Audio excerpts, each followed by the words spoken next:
You are now checking out The Win Podcast, where the everyday people are the celebrities. So let's get to know them.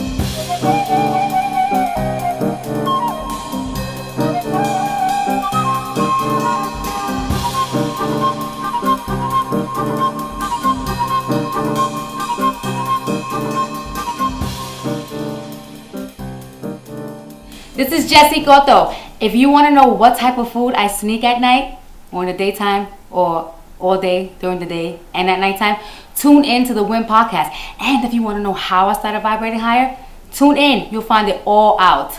Peace. I literally met you probably, I would say maybe 2 years ago. About that time. And I reached out to you on social media. You said something on there. It's like, going through some stuff. Anybody knows anybody about like to speak to and stuff like that. And I was like, oh yeah. And I was like, I reached out to you, told you about Guru. Then I was like, oh, by the way, check out my show, The Naked Truth. A shameless thug. Yeah. Like I was like in marital distress. Like I didn't know. I didn't even know if you were suicidal at that point. I was like, this lady can help you. And by the way, this great show can help you too. I remember, that is so funny because I was seriously not getting along with Ted at all. Like if he said yellow, the yolk is yellow, I'm like, that shit is on. It was really ridiculous. Yeah. So I put out, and I did say that. I was like, does anyone know marriage counselor? Yeah, that's what it was. Right. And you reached out to me. Yeah. And then you did say that, like, by the way, for $25, you can get a ticket to a really good... For the low price of $8.99, not only do you get marriage counseling, but you get The Naked Truth for free. Inside. Yeah. But that's where it started, right? And then, like, you reached out, you had a great session with Guru, you saw the show, and then we clicked. And then you was like, let's go to Havana and have lunch. And that's where I, everything connected. It was like, this lady's fucking hilarious. We had so many similar stories, and that's how everything came to be. So I know you now. I want everybody else to get to know you too as well. So I want to know, who are you? Well, that's a broad question. I'm still trying to find myself out. Let me tell you. No, for real. This is not a marriage counseling. I think just that... I am a now 40-year-old woman. Are you 40? Wow. Yeah, I just turned 40. I was going to say at least 55. But no. No. My 55th birthday, I'll throw a real big party. I'll invite you, maybe. 40, that's crazy. I just turned 40, and I am a mother. I'm not going to say an ex-actress. I think there's a gig out there waiting for me. I'm just preparing for it, to be honest with you. Okay. And then now a clothing designer, which is weird. I don't know how that fell on me, but it just did. So every day I'm just getting into it and, getting the feel of it. I'm like, okay, and just really coming into saying that I design clothes, which is crazy. So I'm glad you touched on that, because now let's take us to the beginning of your story, right? Because I know you as a poet, actress, comedian. And then one day I look on Instagram and you selling out shirts. So I'm like, when did you do clothing? I never knew this. So I want to know which came first for you, right? And I want to get to all of them because you have many gifts and you're blessed. So I want to know which one came first to you and what did it provide in your life? Well, acting came first because I was looking for an escape. I wanted to be like what I saw on the TV. I grew up in a Spanish household where the kids were quiet and they would put me in front of the TV to watch novelas for hours. Gotcha. And that shit affected my life. I was dramatic as hell.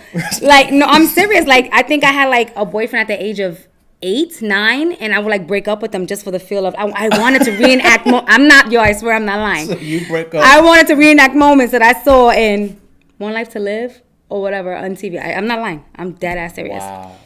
Super dramatic, but it also saved me because I was able to escape and just be in my own little world. I would go by myself and create these little worlds where I wasn't my sister would tell me you didn't hear mommy and papi fighting or you didn't hear what happened. No, because I was in my own little world being a kid and making up scenarios and living out little scenes and shit. You know what I'm saying? Yeah, of course. I can relate. Yeah. So that was me. So that actually, the novelas actually saved my life. I mean, I probably ruined some 8-year-olds, perception of relationships along the way. But I'm gonna send him guru information. They probably do go to guru. Probably like. He probably wrote a post. Does anybody know how to deal with heartbreak? He's like, it started at 8 years old. I don't know if you know, her name is Jessie. Oh my god. So acting started it off for you, where it created and provided you this world to escape. Word. And then would you say like comedy also was part of that as well? Or comedy was something different that came and he was like, let me get into this too? I'm going to tell you what. I mean, it's still really hard for me to say like that I'm not a comedian, but I do comedy. I just think that I'm naturally funny with the way I speak. So even if I had like a dramatic scene, it would kind of be funny because I would put myself into it and how I would actually act in the moment. You know how many times I've received bad news and my natural reaction was to laugh? I mean, that's not funny, but it's a natural reaction. You know what I'm saying? Of course.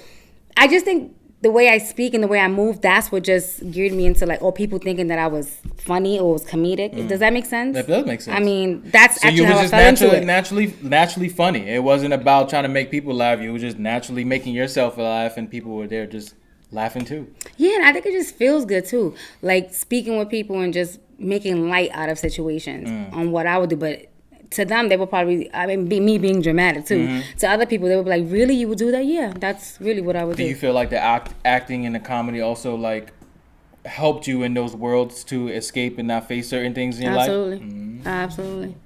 It really did save my life.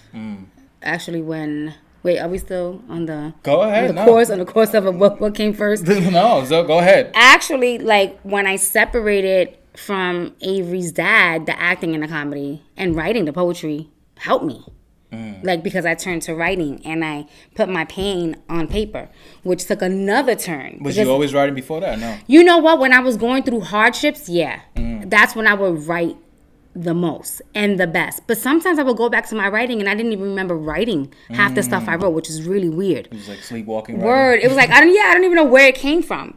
Like because in everyday life I wouldn't use those words or those terms, or I wouldn't feel as wavy or poetic. Does that make sense? Like it's just whatever I was feeling, I put it on paper, and when I went back, I'm like, oh shit, that was deep. I wrote that shit. That's crazy. Who wrote this? That's crazy. Yeah. Like that bitch is a genius.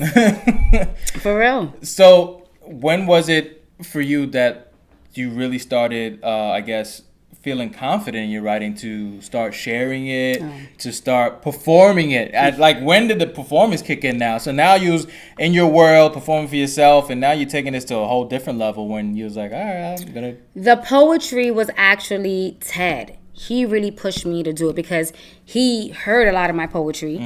And whenever I would be in a film also, I wouldn't tell anyone about a premiere. I wouldn't put it on Facebook. I was like, really... Because I was afraid. I didn't think I was good enough. Gotcha. So, and even if it was just like a stepping stone, one of like Mo's little independent films, just so I can be, stay working, I should be able to show people, but I was too afraid. So, Ted would always tell me, like, you have to put your stuff out on Instagram. Like, you got to show the world who you are. Like, why are you afraid? And I would always tell him, like, it's easy for you because you're, in the industry, you're there all the time and you don't care. And he's like, okay, so why don't you care? If you continue to care about what people say, you're never going to do anything with yourself. So I took the leap of faith, actually. After I started doing the improv comedy, that's where I met Victor. Okay. And that, it was a stepping stone for me, and it was cool, but I was too afraid with the people. Like, the people were really aggressive. The guys that I was working with, they were cool and they were really funny, but them motherfuckers were mad, like, aggressive. Gotcha. So it was good, but it wasn't. But they also allowed me. They booked a gig at the Poets Cafe. And that was actually my opportunity to recite my first poem. That was the first time ever? The first time ever. And what's funny is when I wrote that poem, like on paper, I wrote the last scene, the last couple of sentences was me standing at the Poets Cafe, reciting, like I'm standing here at the Poets Cafe, telling my story, which is something that I manifested. I did that. So it was like you was already writing yourself a future for the future. Message. That's like, wow, that's and it did. And I would have never known that improv comedy group would have taken me to that place and giving me the opportunity. So take us down that road, as in like, it's crazy that you. First of all, what was the piece of what the piece was about? You actually. Like the setting was you about to perform at the Poets Cafe. What was that piece about? It was about the separation between me and Avery's dad, and like what he did to me, gotcha. And what I felt. And it was at the time I didn't feel like it was necessary, but it was now I know it was absolutely necessary for that to happen for me to be where I'm at today. And I was talking about my pain, my hurt, and what he put me through, and me, you know, I'm gonna put quote like holding my life back, like allowing him to hold me back from acting, from writing, because he was very jealous. Gotcha. Right? So then here I am, and I'm just like through my journey saying in this poem, like, I held my back life for you. I was a mother. I was this. I was that. So now I'm just going to put myself first, and I'm going to continue to write, and I'm going to build up the courage to perform and tell my story in front of everyone. How did you feel after performing it? Yo, let me just say this. The venue was packed. Packed. I got a standing ovation 3 times. Everyone, I'm going to say there was probably about like 5 men that didn't cry. I swear. And it was men. Everyone was in tears. Everyone. It was insane. I couldn't believe that moment happened. I could not believe, and even until this day, and I have it on tape, I couldn't believe that moment happened. I was like, oh my God, it was better than what I thought it would be. You know what I'm saying? Was it a similar release, or was it like a different release from when you wrote it for you? Shit, when I wrote it, I saw myself on stage, everything black, the light on me, and me looking up and saying my story. And I actually wrote it so that he would be there, and I'm like talking to him, and I'm telling him. So he wasn't there, but he saw it. Oh, he probably. I got backlash from the too. He was crying. I knew it. He was like, "Yo!" Crying right now. The family was like, "What?" Damn. And I was like, "Yes." And then I want to speak on that, right? Okay. This relationship that you had of someone that I want to touch on that was holding you back from your goals, your dreams, and passion. What allowed you to break free from that and to say no more, and I'm going to go after happiness and also after my goals and dreams? Because a lot of people are in situations like that, right? Let's just use your ex, for example, as the world. The world will hold you back from a lot of your goals and dreams. And then there's people that actually not only have the world, but actually have people that are hating on them and put their own shit on you and be like, nah, you can't do that. You ain't gonna do that. Right. So describe what was the moment for you when you was breaking free. It's like, I'm gonna do this. Well, actually, it wasn't my choice. It was he broke it off with me. So it was a very bad situation. He wound up his wife now, he cheated on me with her. She wasn't a friend, but she was someone that I knew, and we were like, she had a son also, which is Avery's step brother now. Was she at the show that cried? Was she there crying? No, that bitch is not allowed my goddamn show. I don't mess with her. But I'm mad that you're like, no, I didn't invite her. She wasn't on my email list. I did not send a promo to her. I didn't send her invite. I mean, that would have been epic. That would Nah, they know. I forgive them. They cool. Actually, you know, I do believe, you know, as I'm learning every day on my spiritual journey, that I am meant for something really big. And when you don't make the choice yourself, the universe finds a way to make the choice for you. And for me at that moment, and even after it happened, like I was almost relieved, but I just wanted to know why. And I felt scorned because it was infidelity. You know what I'm saying? Yeah. And my ego was bruised as fuck. I was like, oh my God, not her. No, but it could have been with anybody. But it was fucked up. And had he not broke it off in such a way, I probably would have stayed, to be honest. And I probably would have been living an unfulfilled life and not been happy, because it wasn't my calling to stay in that relationship and be a housewife and just live for my man. It was like a beautiful tragedy. And I said that. It was a fucking tragedy. It was a blessing disguised as a tragedy. No, but that's what I said. I always said that. We here with the writing. But it is. I said that shit was a tragedy. Like a blessing disguised as a tragedy. I would not have left. I would have stayed just so Avery can see the perfect picture. Where in reality, the perfect picture are parents getting along and just him, you know, us giving him the best childhood ever, and him seeing his parents living out their truth. You know what I'm saying? And for me, honestly, it's really worth it because he sees who I am. You know what I'm saying? So that's all I have. You shared a story with me that you lived in Egypt. Israel. Oh, sorry. Yeah. Israel for a while. 8 years. 8 years. And to me, I was like, what? Because I never heard of Dominican being Israel. I'm Puerto Rican. Oh, sorry. Puerto Rican. I'm sorry. But I was like, what the fuck you was doing there? So, I want to know if that played a role in your creativity and who you are now, and how does that mix getting those like stories and journeys from Israel? 100%. And I went to an alternative high school, right? Before that, I went to Norman Thomas, which was a business high school. And that shit was way too serious for me. Like me going there, but it was, I was in junior high school. You told the principal that? So her what? She kicked my ass out. She was like, I remember her telling my mother, like, because I wouldn't go to class, and she was like, your daughter's gonna be another welfare recipient. Wow. And my mother was like, no, for real. She was like, excuse me. She was like, you can say a lot of things about my daughter, but a welfare recipient. And I'm like, really? And my mother was like, what else can she fucking say about me? Like, I don't think so. And I didn't care because you know what? Honestly, my mom was on welfare. So she was a woman who I looked up to. Right. So I was like, what the fuck is wrong with welfare? Yeah. Like, the cupones stopped. Now it was a card. Like, we good. They won't see that shit. Fucking swipe it. I'm like, I'm good. No, I'm joking.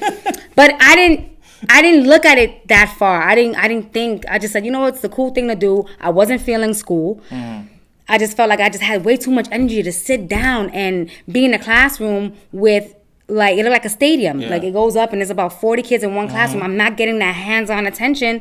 I'm wandering off. My mind is somewhere else. I'm like, what am I wearing tomorrow? So then you ran away to Israel. No. So I got kicked out. Went to the alternative high school, which is called Westside High, which is the best experience ever because you call your teachers by their first names, and they have like programs. And it was basically like, yo, this is your life. If you want to fuck it up, go ahead. We're going to give you your last chance. You got to get up in the morning. You got to do your shit. And this is for you. We graduated. We're here to teach you. It was basically like that. And I was like, okay, well. And I didn't want to let them down. I loved them so much, they would invite us over to their house. Really? The teachers? Thanksgiving dinners. Like, we would stay, hang out with them. We would go away. Yeah. You would go away with the teachers? Yeah. Like, we would go, like, on weekends, we would, like, go away and, like, do, like, it's with the school, obviously, but with the teachers. But still, like, eat with their fam. But that's how they took, I don't think they did it with everyone, but they had, like, their little favorites. And in each class, honestly, we had, like, 15 kids. Gotcha. So, I mean, I needed that attention. I just needed it. And we were really close. When I went to the 10th grade, they had a program called FEGS, and they take inner city kids out to Israel to study abroad. So I tried out for the first year, but I just did it because a couple of friends of mine that I had made. Too serious for you? Yeah, no, I tried out. I was like, oh, I'm going to try out. I'm going to do whatever, and they didn't accept me. What are you trying out? Like, what is the You have to fill out an application. Write an essay on why welfare. You want to go. No, yeah. Like, well, we can take Medicaid halfway. Like, we need you to make $250 over in fucking Cupone in order for you to eat out there. I was like, damn, my mother gets $150 for me. Can I get a scholarship? Cupone scholarship.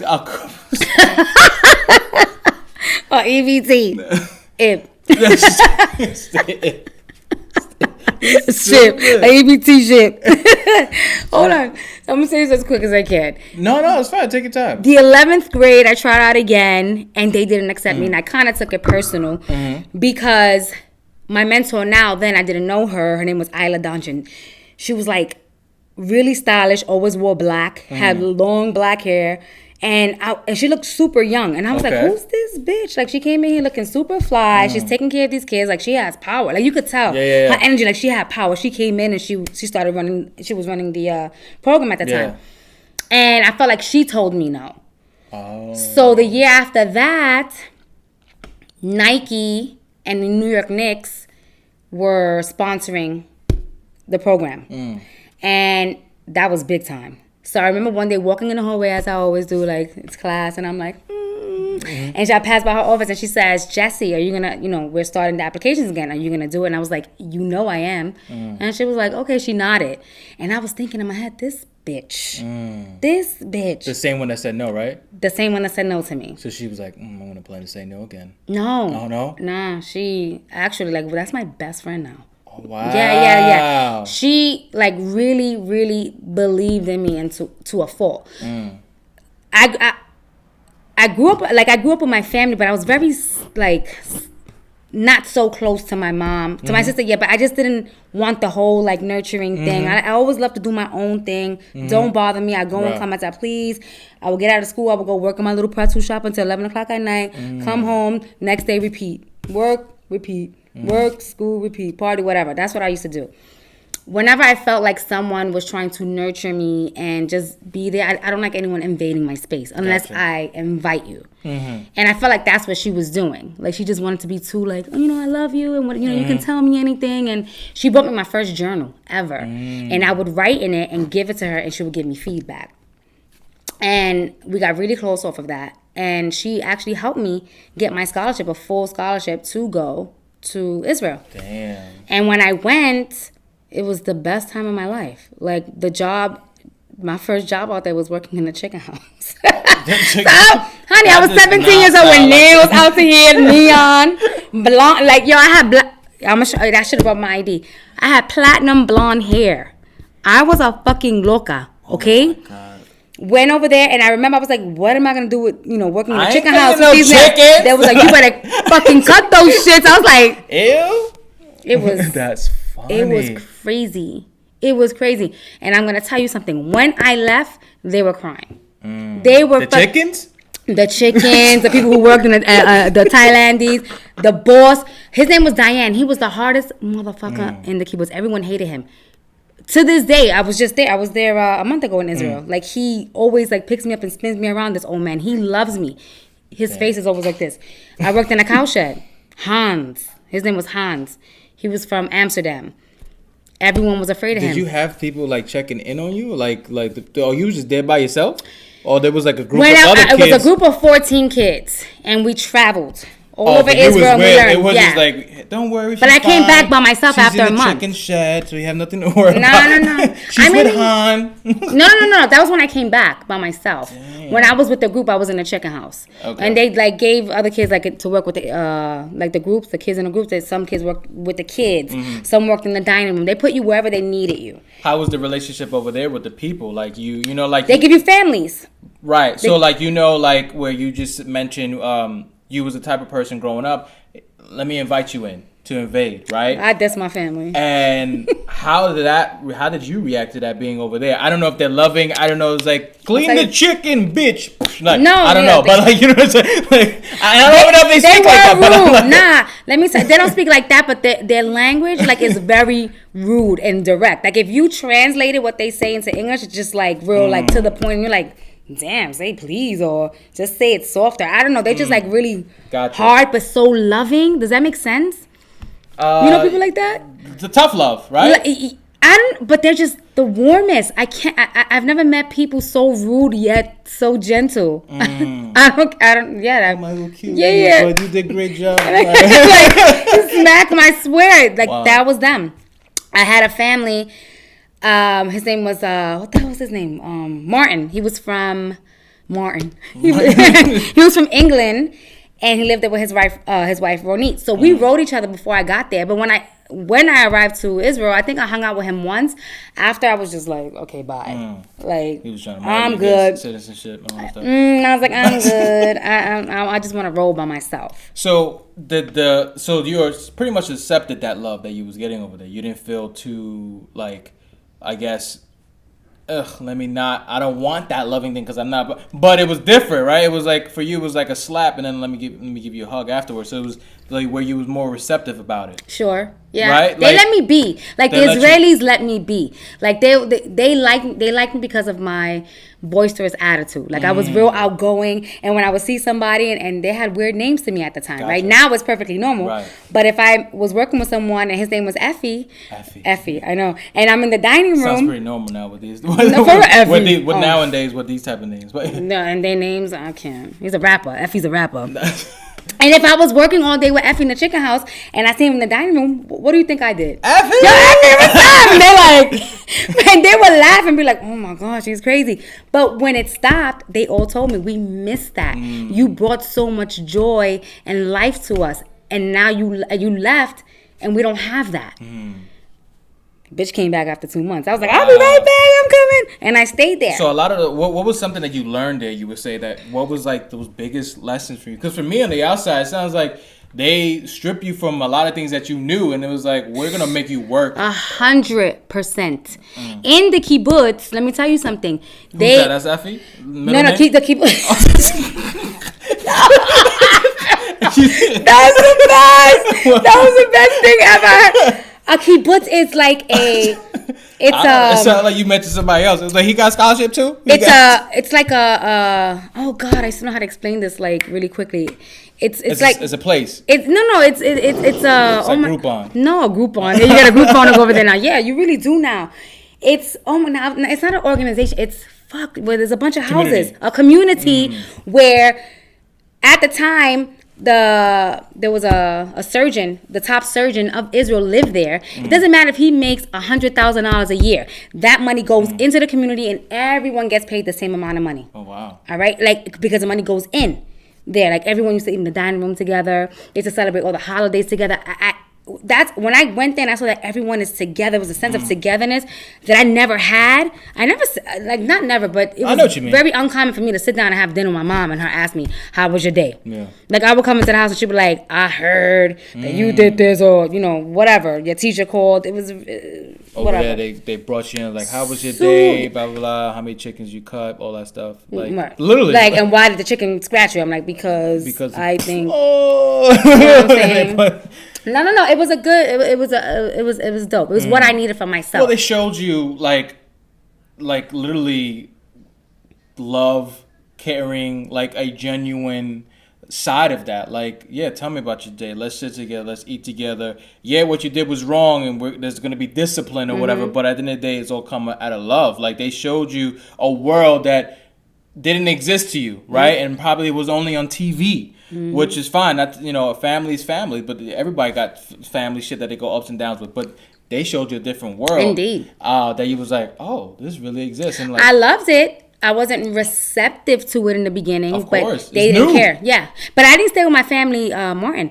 I actually fell in love with the cousin. An Israeli soldier, and I went back for him with my little Spanish fresh ass. I was like, oh my God, I love him. Easy dog. Easy the rapper. Easy dog. But it was easy. We used to call him Easy. Mad cool. And I actually married him. We got married. We got married when I was 20. I went back and I stayed there for a year. And I just had to come back and forth and like to get the visas. And we were just like, you know what? Let's get married.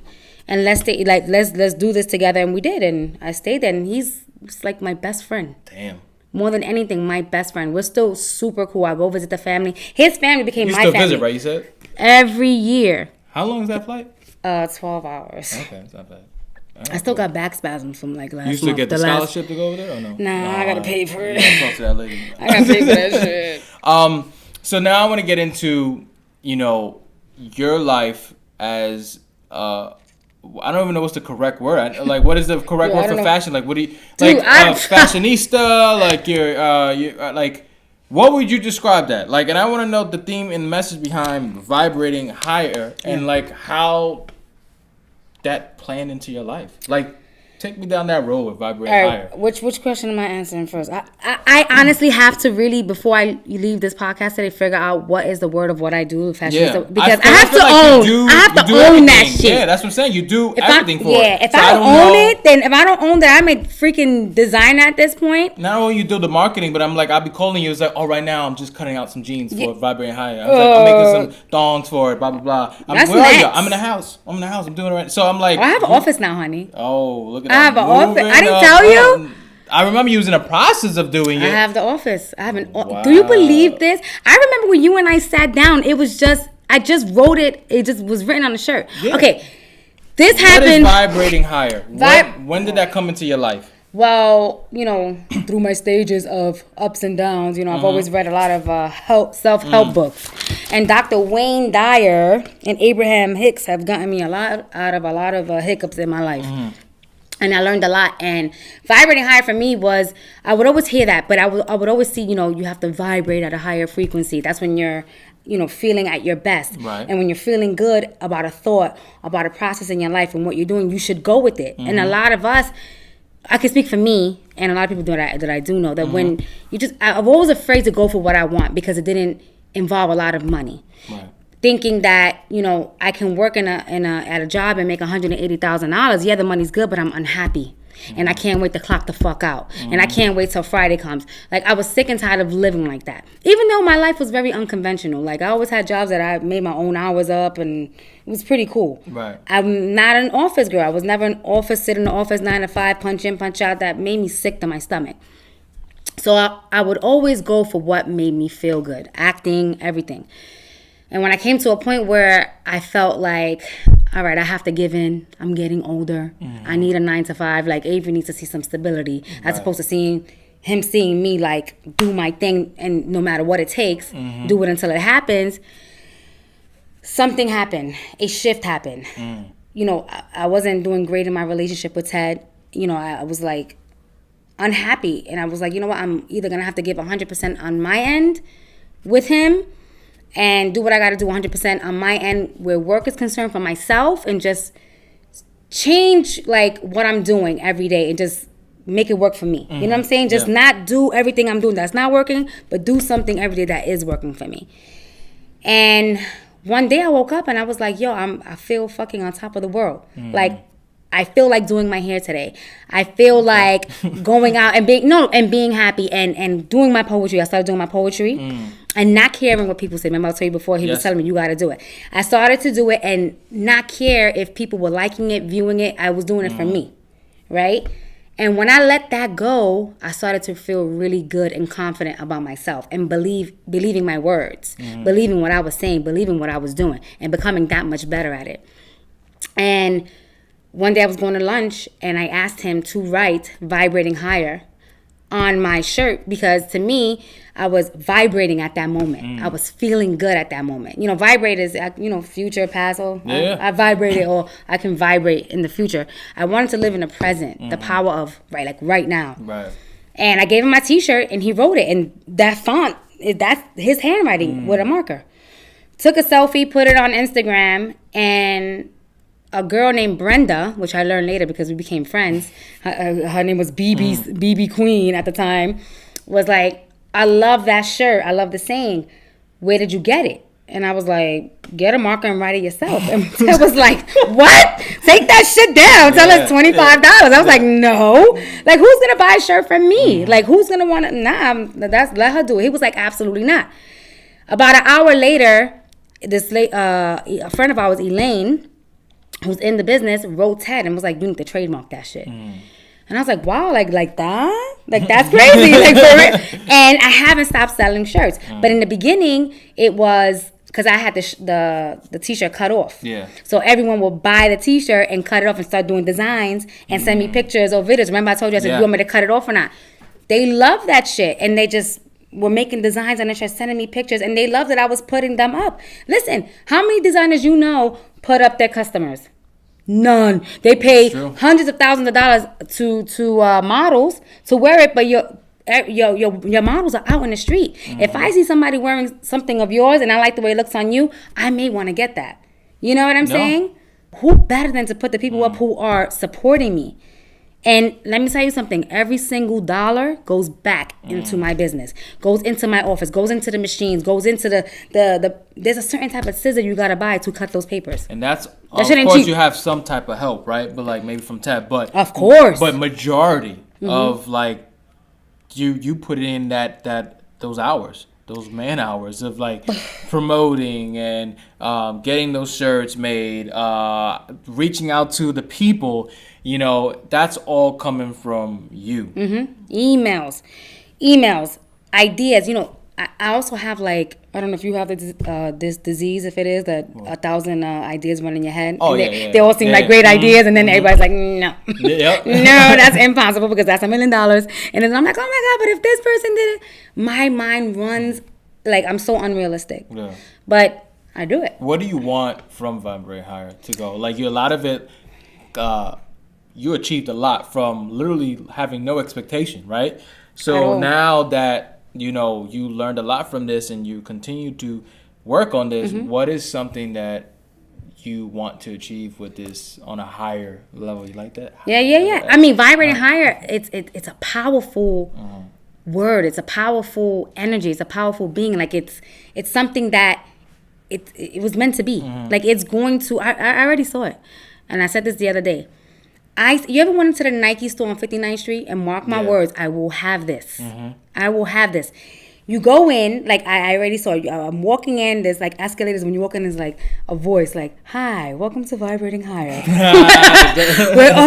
What you want to manifest will come true. Pants are on the first floor. Sneakers, lifestyles on the third. Sneakers, men on the sixth. Did you apply for your Vibrating Hard credit card? If you haven't, you'll get 20% off your first sale. But the voice is gonna be real, like tranquil. Yeah. I don't know if I want it white, like all white, because it's like too clean. But like dark, like it's gonna be like some real like. Store. It's going to be fucking amazing. And when you walk in, it's just gonna be like motivational speakers talking from everywhere. Like, do you know why you came here? Do you think it was a mistake for you to walk into this store? That's dope. For real, like you know you're not a size 8.5. You are 9. They sound like the people. Like a lot, working in this industry, a lot of motherfuckers is in denial about what their size is. And this love sounds like very familiar from Israel. Like, so I think you should start in Israel first. And no, it comes a lot with me being in denial about my size, and I'm telling me, bitch, you are not a size 4. God. You're a 9. So you are an amazing mother to an amazing son. The reason why I say that because you share a lot about these stories with you and Avery and the upbringing that you had raising him, right? So I want to know, what did motherhood bring to your life? Well, to be real, I am gonna say, when you hear these stories about the mothers when they have their child and they say, "Oh my God, when I looked at him, all this love poured over me." Nah, I looked at him and I was like, "All right, this nigga look like me, and what am I going to do with you?" Like I was numb. I was 27. Okay. I thought you was thinking like me. I told you I'm like 55 already. You claim me 55. I'm like man. Oh. So I looked. I was like, what am I gonna do with this person? Like I have to take care of you. I was completely numb. I can't say I felt that, oh my God, I'm in love, I'm this. But I took care of this kid. Like he was, I had everything for him. Like I took care of him, I bathed him. Every day I would just like look at him like, so I gotta feed you every 2 hours. All right, we're gonna do that. Like they said I have to breastfeed you. I can't even feel my chest. And then he became like, when Avery started to like react towards me, like he needed me, I was like, oh shit, like all right, this could work. He needs me. Once he was 1, I was fully in love with him. Fully in love, like I need him. Like this is my baby. He really, I think for me, he brought out like the childlike behavior in me. You know what I'm saying? Like I was able to just that child in you. We would play together. I was fun, right? I was like now I'm a little like I'm getting old. I'm just like I don't want to. It's too loud. I don't want to hear that shit. Like we would run together. I didn't care. It was just like mine and his world. Like just me and him. We were alone a lot. His dad was always at work, and it was just me and him at home. I would work a lot with him, painting. He had his books. Like he would paint every day. When he would wake up, Avery had puzzles. 3 puzzles he had to complete. And this I learned working with kids in Israel. I had like a ton of jobs. He had to complete those puzzles, and then after that, I would allow him to do like little recreational things for him. I worked really, really fucking hard with Avery. Well, it sounds like, this beautiful thing, right? That he brought back that world to you when you was young. When you had your own world. I saw myself in him. He brought that world back to you. I would always say to him, like when he would like sit down and play. I mean, he didn't understand me, but I would say, I wish I was my mother. I would always say that. Like it's crazy. I was like, I would say to myself, like I'm fun. Like I would want me, and he just looked like me. Have you ever looked at a human being, or did your mom ever tell you like you look like me, or? Yeah. I'm looking at one. I'm looking at you too. You're a human being. No, we don't look alike. Your mom never said like, "Tú te pareces a mí," or "You look like your father," or whatever. I would always look at him like, "Yo, you're me." It was crazy. So I wanted that life the life I wanted for myself. I wanted it for him, and I believe I gave it to him the best way I can. If Avery ever does whatever later on that's not to my liking, that's his life. Those are his choices. Right. I mean, not that it won't bother me, but I know 1,000% if I ever did anything right in my life, is raising this boy. I know I raised him amazing. Amazing. And this is perfect because now we got to know you, and now we're going to go to these different segments that I have in this show. And the first segment is called Peekaboo, right? What the fuck? Yeah, exactly. So the first question in Peekaboo, what do you hide from the world? Avery, he asked me, not you. All right? and don't do a sound if I lie. What do I hide? Anything? Anything. Doesn't have to be something super... Yo, how much I eat. Yo, I'm a closet eater. Okay. No, for real. No, that's a great question. I mean, great answer. What do you... I didn't know that because I'm not with you. So I be lying. Oh, my God. Yo, I can have my plate of food and I go back. And I'm like, nobody's looking. And I'll eat more. And I'll be like, oh. You be by yourself in your house. I'll be like... shit be missing. I'm like, Avery ate that shit. What do you show the world? All right now, I show the world my vulnerability, my journey, like the not so pretty ones. What I like about myself today is that I can go on Instagram or just go online and do a video and my hair's not done. It looks ridiculous. I'm owning the weight that I am now. Where before I'd be like, I gotta lose like 10 pounds before I said, I'm embracing everything. Not combing my hair, looking nuts, what I'm wearing in the moments. If I have to say something, now I realize that it's a message that I have to say. It can't wait because it won't be as genuine later. Yo, what's so funny is that you are showing all these tough ass fucking things, but a piece of chicken you are hiding from the world. Yo, I eat mad ugly, yo. Like, some things I gotta keep to myself. I can't give everybody every fucking thing. Pork chop, you are hiding from the world. You said chicken in the beginning, I was thinking, nah, it's pork. I swear to God. Yo, I could tear a fucking chuleta up. But everything else is like, I'm showing them going through my moods. I'm showing them going through depression. But this pork chop? Now that's a different level of depression. Nah. That should be on my face. I'm like... So the second segment of the show. I be staring at Avery's plate. Like, you gonna finish that shit? Because if you don't want it, I'll eat it. I'm asking for a friend. Second segment of the show is called "If You Would Die Tomorrow at 3 p.m. What would you accomplish?" Fuck. Now, don't even worry about the details. How am I get? That's impossible to get done. No, it's gonna get done. So if tomorrow you know you're gonna die tomorrow at 3 p.m., what would you want to accomplish? That's deep because I think about that a lot. Like, what the fuck are you waiting for? I would really, don't laugh. I think I would try to make leather pants. Leather pants? I swear to God. Like a real dope ass outfit. I swear to God. A really good like couture outfit. I would go 1,000% in. No, don't laugh. I'm really serious. I'm laughing because I just picture you in the hospital and like whatever. The doctor's like, yo, tomorrow at 3 is it. And you was like, I really put limits on myself. Where can I get leather pants? No, I'm really serious. I'm really serious. I'm really fucking serious. I would really try to get like everything that I need to do in order to move forward in the next level. Right. And what I would try to like cram it, do it. I would just do it. Like, fuck it. However it comes out, it comes out. There's no time to perfect it. It's going to be as good as it needs to be. You know what I'm saying? Right. I have a sewing machine. I'm not really great at using it, but I will do what I need to do. So you want these leather pants tomorrow by 3 p.m. I would do a line. I would do like a line. Okay. I would absolutely travel back to say what's up to my family in Israel. I would definitely...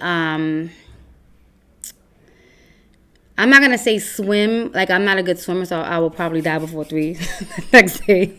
Like, that won't happen. I would definitely eat a lot of chuletas. Now, I would try to swim, but I'm not against... I would die before 3 if I swim. Yo. Nah, yeah. Right, I would definitely, like, visit, like, the ocean. Definitely try to get to as many places as I can with Ted and Avery. Sing. I can't sing, but I will sing out fucking loud. I think I would want, honestly, like a 2-hour conversation just be just singing. No talking. Like, you want to answer me, you got to sing back to me. Like a musical. No, fuck that. Yeah, I would do that. I will be as silly as I want to be. Get on stage and just probably do like a one-woman show for like an hour. Just talk about my life and just sit there. And then go to the beach and swim. Oh, that sounds dope. At 2:59. They're like, bitch, I knew that's how you was going to die. All in 24 hours. That's dope. It would have to be in Israel because I'm down in Israel. Fuck that. Not here. Next segment is called Words from My Spiritual Teacher, Guru Enlightenment. Everyone knows she is my spiritual teacher. And by this time now, you guys already should have been on her website, checked out her book that's on Amazon, and she teaches spirituality, and she has helped me a lot in my life. It's all free. She teaches you to be free and independent, and to be who and what you are and separate yourself from society. So this segment is basically to shine some light on what she does and share some of her writings. So this part of her writing I'm going to share is from her book, Guide to Finding Answers Within the Unknown, and it comes from chapter 8, and it's called Finding Your Purpose. Why do we make things so hard for ourselves? Why do we allow the world to blind us? Why are we afraid of seeing within ourselves? We are here to serve a purpose and follow our journey. Let's stop wasting time. Every day is a new beginning. Every day is a new start. How do you feel about hearing that? Well, it makes total freaking sense. I think she's a genius and I love her. And I think that we always focus on what happened yesterday and never look at now, the moment. Like, you know what, that was yesterday. I can't help what happened yesterday. I can start over today. Let me go for it today. Tomorrow's not here yet, so I can't help what's going to happen tomorrow or the repercussions. I'll live my life today to the fullest and just pull out all the stops. That's what I took from that. No, absolutely. I agree with you 1,000%. And then me looking back on your life, how you were able, made it tough for yourself and had some things, but was able to start a beginning and just start doing the things that you wanted to do, right? And also even with Avery, it was a scary thing, but then you began to become a good mother and learn from him, learn from each other. And even now when you mention, I got all these ideas, blah, blah, blah, it's a reminder for you and for all of us that, let's not waste time, and every step will take you there. Even if it's the littlest one, just start. Even if it's not today, tomorrow, when the sun rises, you can do it. Amen. And on that note, that is the end. No, you cannot get deep with me on a quote from El Guru, and then at the end. And that's pretty much the ending of the Win Podcast. I just want to thank you, Jessie, for doing this, right? And also, thank you for being a friend. I got to know you through the years.